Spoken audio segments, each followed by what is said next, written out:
There is a moment right before dawn, when the world is silent enough to hear your own mind. No traffic, no notifications, no noise from a world that never stops demanding your attention. In that silence, 2,000 years ago, a Roman emperor sat alone with a candle and a blank page, and he wrote not for an audience, not for glory, but to remind himself of who he needed to become before the sun rose and the world demanded he perform. He didn't know his words would outlive empires. He didn't know that centuries later, a species drowning in distraction would need his voice more than his own soldiers ever did. Marcus Aurelius was not born a philosopher. He was forged into one by loss, by war, by plague, by betrayal, by the crushing weight of ruling the most powerful empire on earth while his own body and heart were breaking. And yet, in the middle of all that chaos, he built something unshakable within himself. Not because life got easier, because he did not. That is the secret hiding beneath every page he ever wrote. Mental strength is not the absence of struggle. It is what you build in the presence of it. And today, in a world that hands you infinite comfort and infinite distraction in the same breath, that kind of strength has become rare. Rare enough to be mistaken for magic. It isn't magic. It's a discipline, and it can be learned, the same way it was learned by an emperor who ruled the known world while grieving children he buried, battles he never wanted to fight, and a body that betrayed him more with every passing year. What he discovered in that darkness is what we are about to walk through together. 7 lessons. 7 fractures in modern thinking that, once repaired, changed the entire trajectory of a life. The first lesson is this: you do not control the world, you only control your response to it. This single truth, understood fully, dismantles nearly every form of suffering a human being creates for themselves. Marcus watched empires shift, watched plague sweep through his own household, watched trusted men turn traitor, and he wrote, again and again, that the events of the world are neutral. It is the mind that assigns them meaning. Thomas Edison did not see 10,000 failures as failures. He saw them as 10,000 ways that did not work, each one narrowing the path toward the one that would. Where another man would have collapsed under the weight of repeated collapse, Edison simply refused to let the outer world dictate his inner verdict. That is not optimism. That is sovereignty. Every single day, life will hand you circumstances you did not choose. A canceled opportunity, a betrayal, a diagnosis, a closed door. The amateur spends his energy fighting the fact that it happened. The strong mind accepts the fact instantly, and spends all of its energy on the only question that ever mattered. What now? The second lesson lives inside the first, but it goes deeper. It strikes at the root of nearly all modern anxiety. Marcus called it the discipline of perception. The idea that nothing has power over your peace unless you hand it that power. Most people believe their thoughts are simply happening to them like weather, but thought is not weather. Thought is architecture. You are, at every waking moment, constructing the building you live inside, and if that building is made of fear, comparison, and catastrophizing, you will suffocate inside walls you built with your own hands. Abraham Lincoln carried a depression so heavy that friends feared for his life, and yet he led a fractured nation through its darkest chapter, because he learned to separate the pain he felt from the duty he owed. He did not deny the darkness. He refused to let it drive. This is the discipline the modern world has forgotten, the space between a thought and a reaction. In that space lies your entire future. Whoever controls that space controls their life.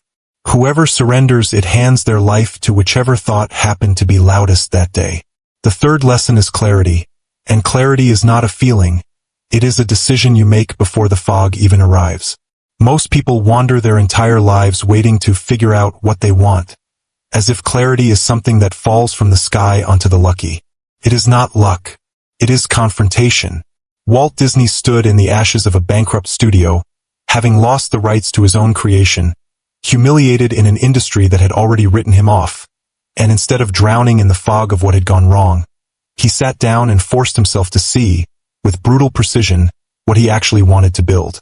Out of that same devastation came a mouse, then a kingdom, then an empire of imagination that reshaped childhood for 100 years. Clarity is what happens when you stop asking the world to hand you an answer and instead force yourself to write one down. Marcus wrote his private thoughts every single night not because he had clarity, but because writing was how he manufactured it. You do not think your way into clarity.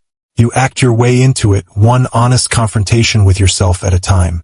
The fourth lesson is purpose, and here the modern world lies to you the most. It tells you purpose is a feeling you're supposed to stumble into, a spark of destiny waiting to strike. But for Marcus, and for every figure history remembers, purpose was never found. It was built, brick by brick, through obligation honored even when it was inconvenient, even when it was exhausting, even when no one was watching. Henry Ford did not wait for inspiration to build an empire of industry. He built the assembly line through relentless iteration, failure after failure, refusing to let the absence of a perfect answer stop him from moving forward with an imperfect one. Purpose is not a mystical revelation. It is the compounding result of showing up for the same mission long after the emotion that started it has faded. If you are waiting to feel purposeful before you commit, you will wait your entire life. Commit first. Let the purpose reveal itself through the discipline of your repetition. The fifth lesson is discipline itself, the bridge between who you are and who you are capable of becoming. Marcus wrote to himself in the dead of night, essentially commanding his own mind. Get up. Do the work of a human being. Not because he wanted to, because wanting was irrelevant. This is the truth the world does not want you to hear, because it isn't comfortable, and comfort sells better than truth. Motivation is a mood. Discipline is a muscle. Moods fade with the weather, with sleep, with the news cycle. Muscle only grows through repeated, uncomfortable resistance. Every person you have ever admired for their strength trained that strength in private, in moments no one applauded, on days when quitting would have been invisible and easy. Discipline is what you do when your motivation has already left the building and only your character remains to finish the job. The emperor did not rule an empire because he felt like it every day. He ruled because he built a mind that no longer needed to feel like it in order to act. The sixth lesson is resilience, and resilience, real resilience, is not about never breaking. It is about what you rebuild yourself into after you do. Marcus buried multiple children. He led armies through plague-ravaged winters. He governed while his body was failing him, year after year, and still he wrote. Not bitter, not broken, but building. Andrew Carnegie began as a poor immigrant laborer working brutal hours for pennies, and instead of letting that hardship convince him of his own limitation, he let it convince him of exactly what he refused to remain.